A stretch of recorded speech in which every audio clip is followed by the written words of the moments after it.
Bonjour et bienvenue sur l'Argus.fr. Alors on se retrouve aujourd'hui pour la présentation de la nouvelle Dacia Spring. La Dacia Spring, c'est un peu le gros carton de Dacia dans le domaine de l'électrique. C'est la première voiture électrique de la marque qui est apparue en 2021, qui a été restylée avec la nouvelle identité de marque courant 2022 et qui, en 2023, a bénéficié également d'une nouvelle motorisation.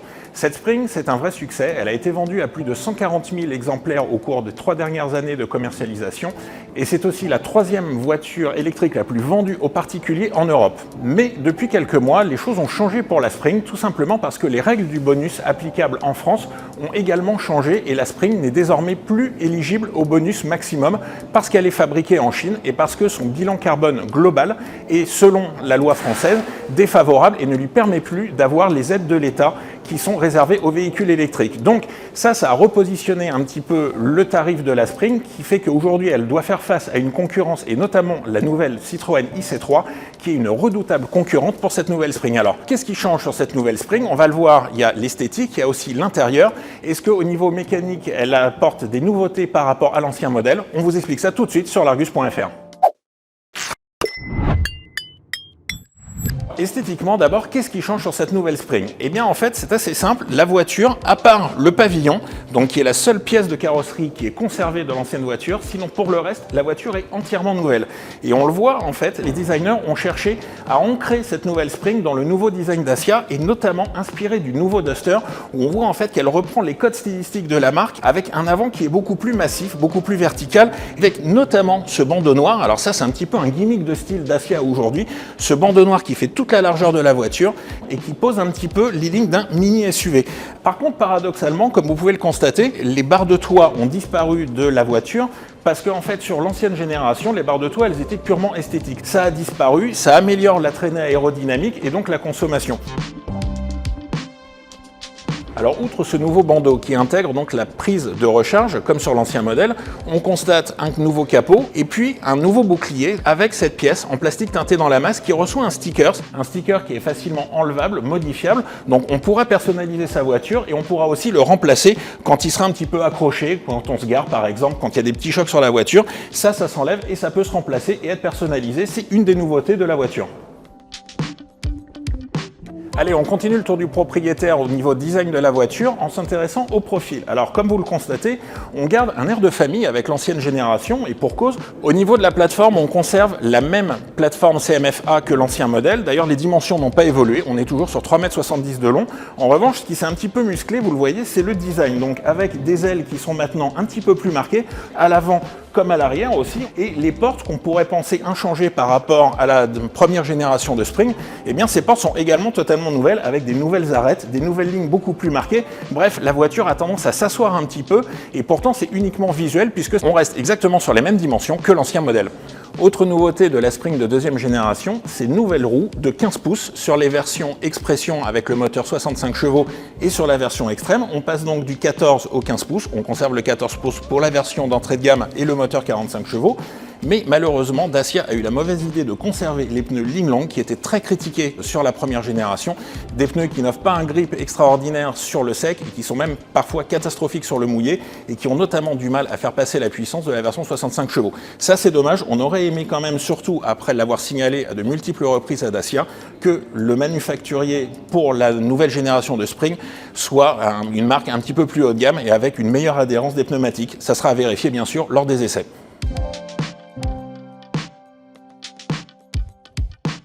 La partie arrière, elle aussi, est complètement nouvelle. On l'a dit, on constate un petit peu qu'elle s'élargit visuellement avec cet épaulement qui est bien marqué.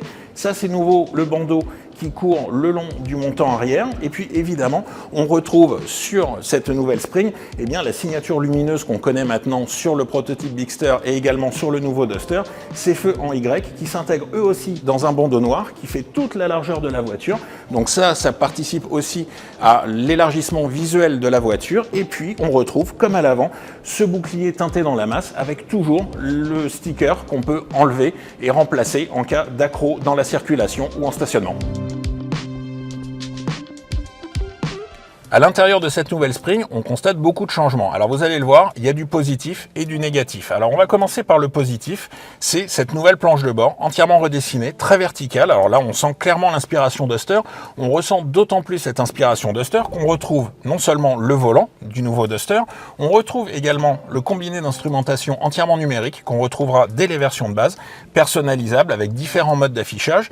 Et puis, bien entendu, sur la version extrême, on retrouve le nouvel écran qui provient lui aussi du Duster, 10 pouces, avec une télématique entièrement nouvelle, avec une interface qui repose sur Android.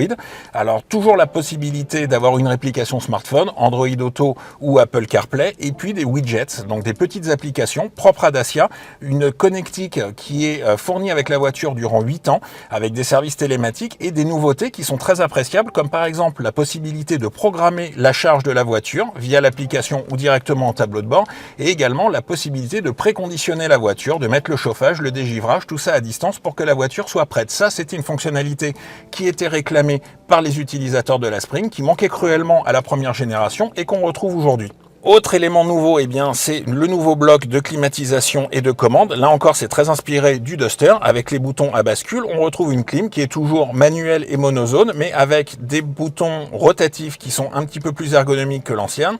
On retrouve également le bouton ici qui permet d'accéder au paramétrage des aides à la conduite, puisque la Dacia Spring doit se conformer bien entendu au nouveau règlement européen GSR2 qui impose de nouvelles ADAS, notamment la lecture des panneaux de signalisation et de vitesse, également le détecteur de vigilance, donc pour vérifier que vous n'êtes pas en train de vous endormir ou de perdre l'attention au volant de la voiture. Et puis, parmi ces nouvelles aides à la conduite, on retrouve le Keep Lane Assist. Donc en fait, ça fait partie du package aujourd'hui sur toutes les voitures neuves, c'est obligatoire. Et on retrouve notamment également ce qui faisait défaut à la première Spring, qui n'avait que le limiteur de vitesse. Maintenant, on retrouve un vrai régulateur et limiteur, puisque c'est là aussi obligatoire sur la nouvelle réglementation GSR2. En termes d'ergonomie également, de vrais progrès ont été accomplis par cette deuxième génération. On a parlé du volant, on retrouve les touches centrales comme sur le Duster. On retrouve également de nouveaux commodos. On retrouve un nouveau sélecteur de vitesse qui inclut une nouvelle position B pour accroître la régénération d'énergie au ralentissement de la voiture ainsi qu'au freinage. Alors on l'a dit, il n'y a pas que des points positifs malheureusement sur cette nouvelle Spring, il y a aussi des choses qui n'ont pas évolué et malheureusement c'est le cas de la position de conduite. On retrouve exactement les mêmes sièges, alors il y a certes des nouvelles selleries un petit peu plus haut de gamme, mais les sièges restent identiques à la précédente génération. Donc avec assez peu de maintien latéral, avec des sièges qui sont relativement étroits, vous voyez moi je suis assez grand, dans la Spring on n'est quand même pas très à l'aise, on l'a dit les côtes n'ont pas évolué donc on a toujours un habitacle relativement étroit et puis malheureusement on ne retrouve toujours pas d'accoudoir central. Donc ça, évidemment, c'est pas très gênant puisque c'est pas une voiture d'autoroute, mais on aurait aimé un petit peu plus de progrès à ce niveau-là. Et puis surtout, la position de conduite, eh bien, elle reste quand même toujours assez problématique, surtout quand on est un grand gabarit. Les sièges ne sont toujours pas réglables en hauteur. En revanche, on a une grande nouveauté qui est le volant qui est enfin réglable, mais sur un seul plan, uniquement en hauteur et pas en profondeur. Et c'est un petit peu dommage parce qu'on aurait attendu de ce côté-là que Dacia fasse un petit peu d'effort sur la nouvelle Spring.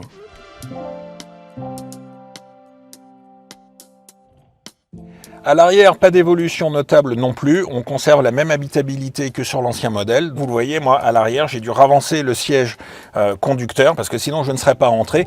Donc, la place est quand même toujours assez comptée, mais ça suffit pour des enfants, ça suffit pour des adolescents. En revanche, pour les grands voyages à plusieurs adultes, ça ne sera pas l'idéal. En revanche, la bonne nouvelle, c'est que puisque l'habitabilité arrière n'a pas forcément augmenté, on conserve un excellent volume de coffre de plus de 300 litres. On va aller voir ça tout de suite. Le volume de coffre, donc on l'a dit, il reste toujours au top de la catégorie avec 308 litres. C'est à peine moins bien qu'une IC3 qui est quand même plus longue, 4 mètres contre 3 mètres 70 et qui fait qu'un peu plus de 310 litres de volume. Donc excellent volume disponible à l'arrière. Une modularité en revanche qui est toujours basique avec juste une banquette qui se rabat pour augmenter le volume jusqu'à 1000 litres. Mais on peut récupérer maintenant, et ça c'est une des nouveautés de cette nouvelle Spring, un petit peu d'espace qui était avant dédié au câble de recharge. Et bien cette fois, Dacia propose en accessoire ce qu'ils appellent le frunk, donc une espèce de coffre pour le moteur à l'avant qui permet de ranger les câbles de recharge et donc de gagner de la place dans le coffre à l'arrière. Alors au niveau technique, on l'a dit, on reste sur la même plateforme CMF-A que l'ancien modèle. Alors ça veut dire qu'il n'y a pas de gros changements au niveau des motorisations et de la batterie. On reprend les deux mêmes motorisations, la motorisation 45 chevaux qui sera proposée donc sur l'entrée de gamme en Essential et également sur la version Expression, et puis le moteur de 65 chevaux que l'on connaît déjà, qui était apparu en 2023 sur la Spring actuelle. Ce moteur reste réservé à la finition la plus haute, la finition extrême, et il est également disponible en option sur la version Expression. On ne change pas les moteurs, on ne change pas également la batterie. On reste sur une batterie de 26,8 kWh utile qui apporte environ 220 km d'autonomie WLTP avec les deux moteurs, 45 comme 65 chevaux. On reste également sur les mêmes performances avec une vitesse qui est toujours bridée à 125 km/h. Et en termes d'accélération, eh bien, on est toujours autour des 20 secondes sur la version 45 chevaux pour aller de 0 à 100 km/h et un petit peu plus de 14 secondes sur la version 65 chevaux. Alors, en conclusion, qu'est-ce qu'on peut dire sur cette nouvelle Spring? Eh bien, beaucoup de choses, vous allez voir, parce que, effectivement, on reste sur la même plateforme, on reste sur la même mécanique, la même batterie.